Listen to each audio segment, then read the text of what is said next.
বিভিন্ন বিষয়ের জনক। বিজ্ঞানের জনক কে? থ্যালিস। জীববিজ্ঞানের জনক কে? এরিস্টটল।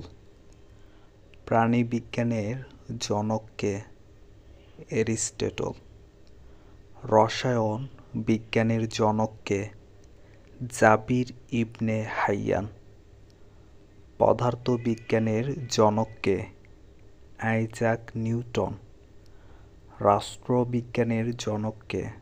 এরিস্টটল। আধুনিক রাষ্ট্রবিজ্ঞানের জনক কে? Nikola Machiavelli. অর্থনীতির জনক কে? Adam Smith. আধুনিক অর্থনীতির জনক কে? পল স্যামুয়েলসন। সমাজবিজ্ঞানের জনক কে? অগাস্ট কোত।